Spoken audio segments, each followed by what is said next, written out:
Después de la historia del ombligo del mundo, preguntó Femio, ¿conoces el camino mejor y más corto a Delfos? Nadie lo conoce mejor que yo, fue la respuesta. Cuando era un zagal alimentaba mis ovejas a los pies del Parnaso, y mi padre y mi abuelo vivían allí, mucho antes de que se construyera la ciudad de Delfos o hubiera templo alguno de Apolo. ¿Os cuento cómo los hombres construyeron un templo en ese lugar? Sí, cuéntanoslo, dijo Odiseo. Quiero saber todo sobre ello. No debéis repetir mi historia a los sacerdotes de Delfos, dijo el pastor, hablando ahora en voz baja, pues ellos la cuentan de forma muy diversa y dirían que he hablado a la ligera de cosas sagradas. La historia del templo de Apolo en Delfos. Había una vez cuando solo los pastores vivían en las pendientes de las montañas, y no había ni sacerdotes, ni guerreros, ni bandoleros en toda la región. Mi abuelo era uno de esos dichosos pastores, y a menudo pastoreaba sus rebaños en la amplia llanura donde ahora está la ciudad de Delfos y donde las dos águilas, según os he contado, cayeron al suelo. Un día le ocurrió algo extraño. Una cabra que iba mordisqueando la hierba de una pequeña grieta en la roca se cayó a un hueco y se quedó balando sin saber qué hacer. Mi abuelo fue corriendo a ayudar al animal, pero conforme bajaba, también él se cayó al hueco y empezó a ver cosas extrañas y a decir palabras proféticas. Otros pastores que pasaban por allí lo vieron en su apuro y lo subieron, y en cuanto respiró el aire fresco volvió a ser el mismo.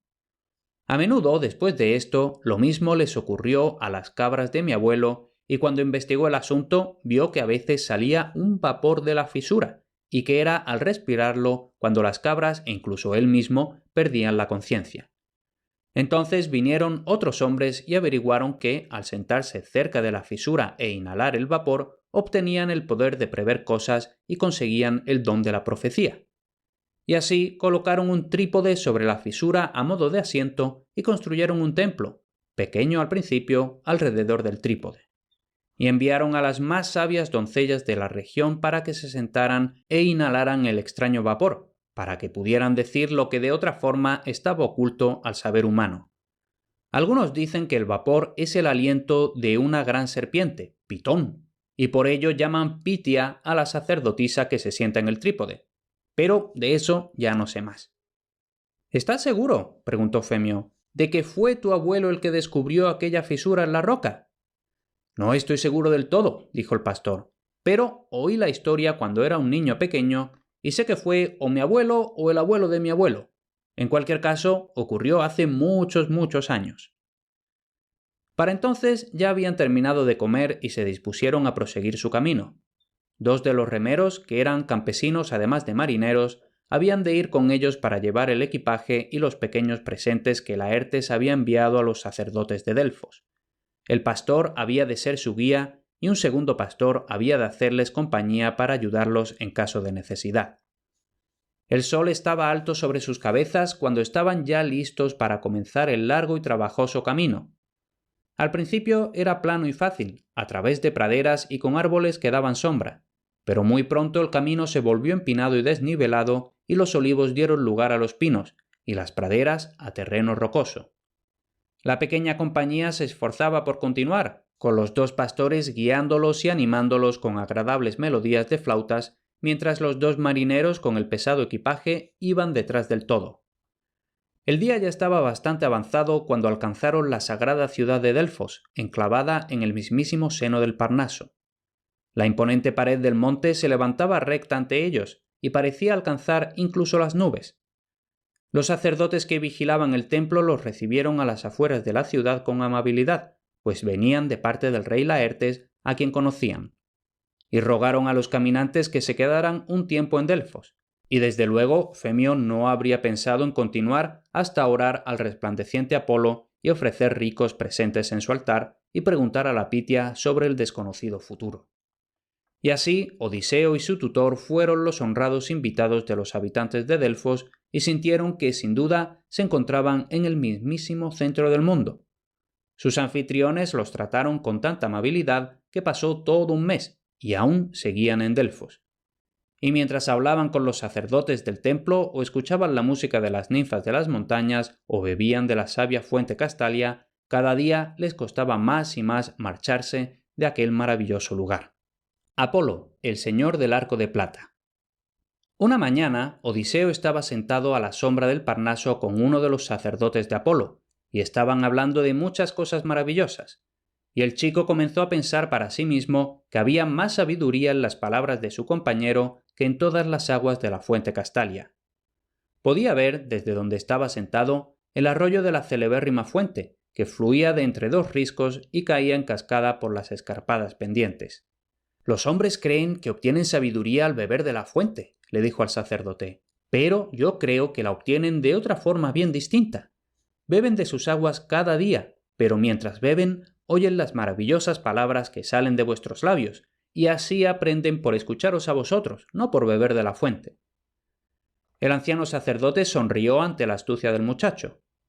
«Que beban cuanto quieran», dijo. «En cualquier caso, la sabiduría no acudiría fácilmente y sería de poco uso si no fuera por Apolo, el señor del arco de plata». «Háblame sobre Apolo», dijo Odiseo. El sacerdote no podría estar más complacido. Se cambió de sitio para poder mirar al muchacho a la cara y al mismo tiempo tener al templo enfrente, y entonces comenzó. La historia de Apolo. Hace mucho tiempo, Apolo nació en la distante Delos, y cuando llegaron las felices noticias de su nacimiento, la tierra sonrió y se cubrió de flores.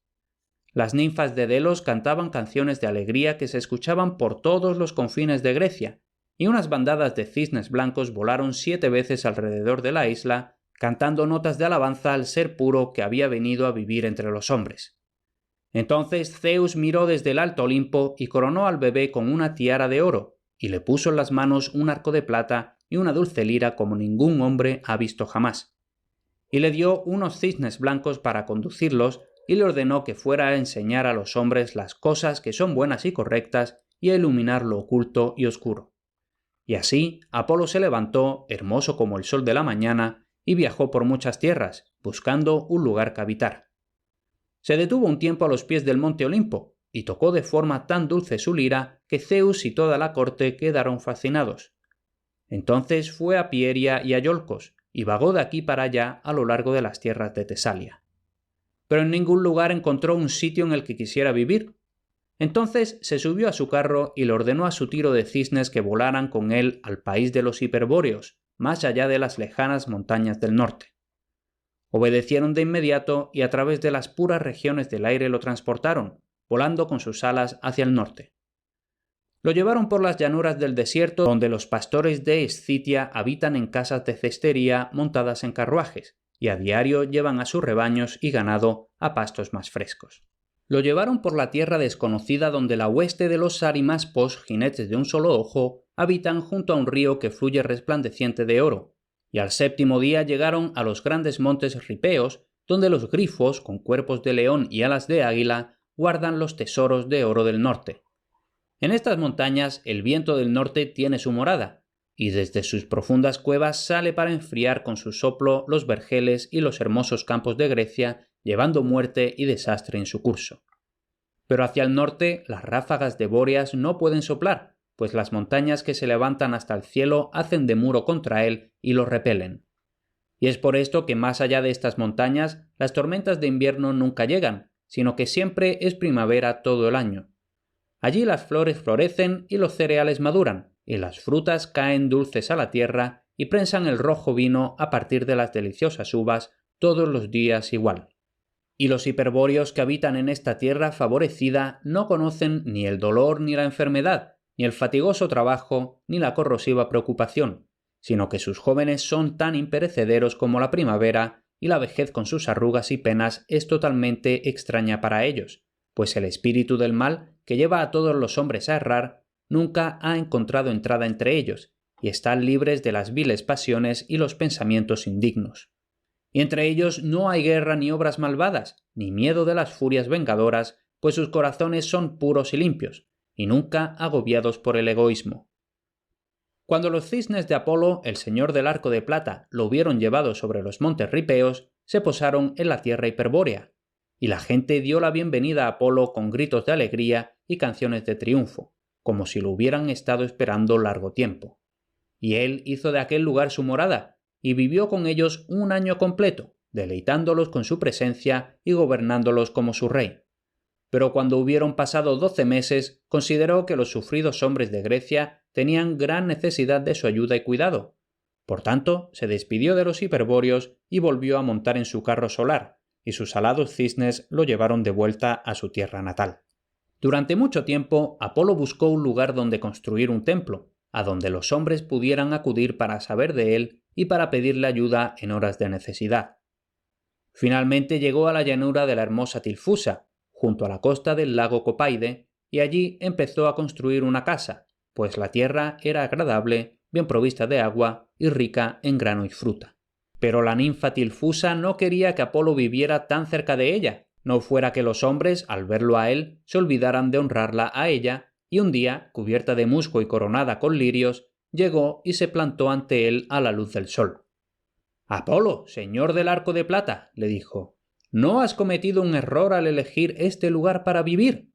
Estas ricas llanuras a nuestro alrededor no serán siempre tan pacíficas como ahora, pues las propias riquezas tentarán a los saqueadores y la música de las cigarras dará lugar al fragor de la batalla.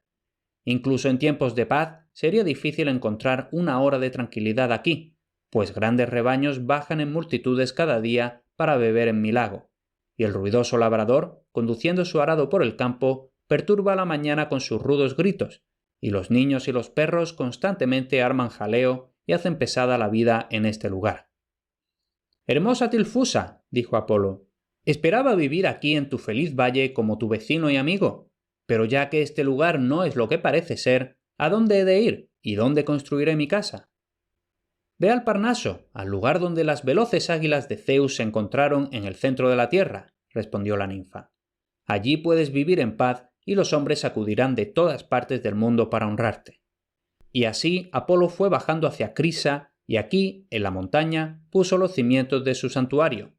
Entonces llamó a los mejores arquitectos del mundo, Trofonio y Agamedes, y les encargó la construcción de los altos muros y del enorme tejado.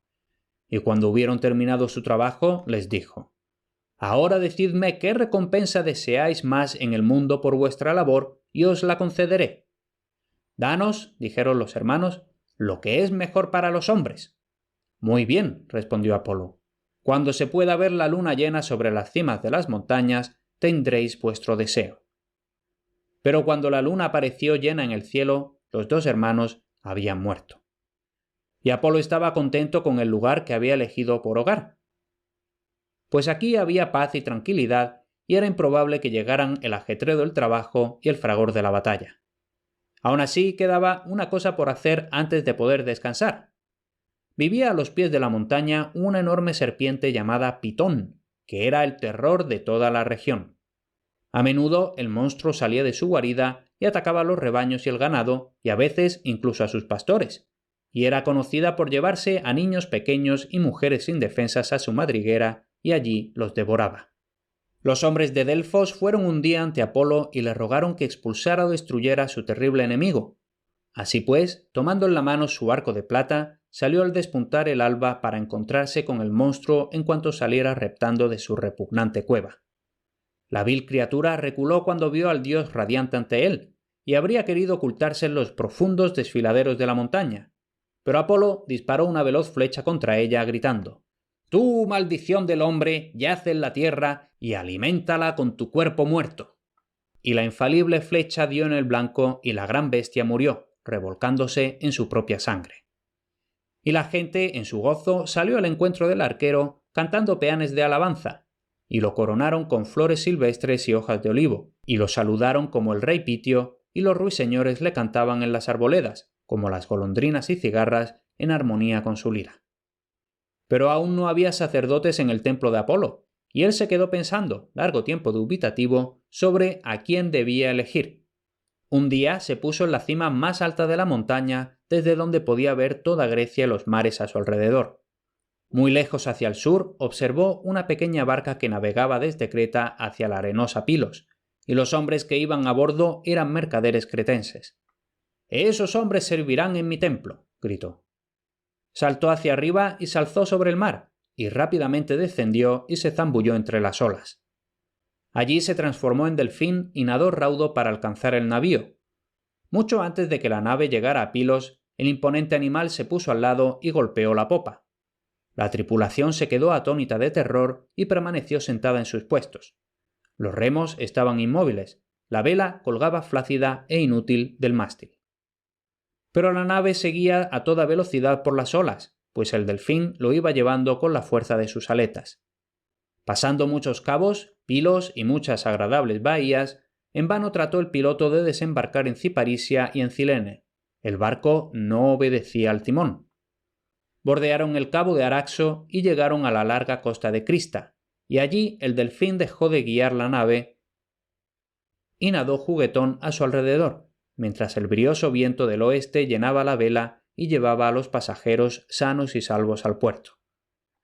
Entonces el delfín se transformó en una resplandeciente estrella, que volando alto al cielo iluminó todo el mundo con su gloria, y mientras la pasmada tripulación se quedaba contemplando aquel milagro, cayó a toda velocidad sobre el Parnaso. Apolo se apresuró a su templo, y allí encendió un fuego imperecedero. Entonces, con el aspecto de un apuesto joven, con una dorada melena cayéndole sobre los hombros, corrió hacia la playa para dar la bienvenida a los cretenses. «¡Bienvenidos, marineros!», exclamó. «¿Quiénes sois y de dónde venís? ¿He de saludaros como amigos e invitados, o he de consideraros piratas, que traéis la muerte y destrucción a mi hermoso hogar?» «Apuesto extraño», respondió entonces el capitán cretense. «Los dioses nos han traído hasta aquí, pues no ha sido por nuestro deseo que hemos venido. Somos mercaderes cretenses e íbamos de camino a la arenosa Pilos con nuestras mercancías para negociar en aquella ciudad. Pero algún ser desconocido, cuyo poder es mayor que el de los hombres, nos ha traído lejos de nuestro destino, a esta costa desconocida. Dinos, por favor, ¿qué tierra es esta? ¿Y quién eres tú, que pareces un dios?» «Amigos e invitados, pues sin duda lo sois», respondió el resplandeciente joven. «No volváis a pensar en navegar sobre el vinoso mar, sino atracad ahora vuestra nave en la playa. Y cuando hayáis desembarcado todos vuestros bienes y construido un altar en la costa, tomad vuestra blanca cebada que tenéis con vosotros y ofrecedla con reverencia a Febo Apolo, pues yo soy él. Y fui yo el que os trajo hasta aquí, para que seáis guardianes de mi templo y deis a conocer mis deseos a los hombres. Y como fue en forma de delfín que me visteis por primera vez, llamad Delfos a la ciudad alrededor de mi templo, y que los hombres me adoren como Apolo Delfinio». Entonces los cretenses hicieron como les dijo. Atracaron la nave en la blanca playa, y cuando hubieron descargado sus bienes, construyeron un altar en la costa y ofrecieron la blanca cebada a Febo Apolo, y dieron gracias a los inmortales poderes que los habían salvado de los terrores de las profundidades. Y después de banquetearse y descansar de su largo viaje, volvieron sus rostros hacia el Parnaso, y Apolo, tocando la música más dulce que los hombres hubieran oído jamás, los iba guiando. Y la gente de Delfos, con coros de chicos y muchachas, fueron a su encuentro, y cantaron un peán y canciones de victoria mientras ayudaban a los cretenses a subir por el escarpado camino hacia el Parnaso. «Os dejo ahora para que os encarguéis de mi templo», dijo Apolo. «Os encomiendo cuidar bien de él, tratar justamente a todos los hombres, no pronunciar nada impuro, proteger bien vuestros pensamientos y tener los corazones libres de engaño. Si lo hacéis así, seréis bendecidos con largos días y todo lo que hace feliz la vida. Pero si olvidáis mis palabras y sois traicioneros con los hombres y hacéis que la gente se extravíe del camino del bien, entonces seréis expulsados y malditos y otros tomarán vuestro lugar al servicio de mi casa». Y entonces el resplandeciente joven los dejó y se fue a prisa a Tesalia y al monte Olimpo. Pero cada año regresa y observa su casa y pronuncia palabras de advertencia y esperanza a sus sirvientes. Y a menudo los hombres lo han visto en el Parnaso, tocando su lira con las musas o con su hermana, la flechadora Artemis, mientras persigue a los ciervos de las montañas. Tal fue la historia que el viejo sacerdote le contó a Odiseo sentados a la sombra de la montaña, y el muchacho escuchaba con los ojos bien abiertos y lleno de admiración, medio esperando ver al rubio Apolo de pie a su lado. Por cierto, tienes mis libros en los que se basan mis podcasts gratis en formato electrónico, aunque también lo puedes comprar en papel para un regalo o autorregalo, disponibles en humanistasenlared.com/libros. Y como me puedo imaginar que te apasiona el mundo clásico, seguro que te va a encantar mi boletín diario. Apúntate gratis en humanistasenlared.com/boletín.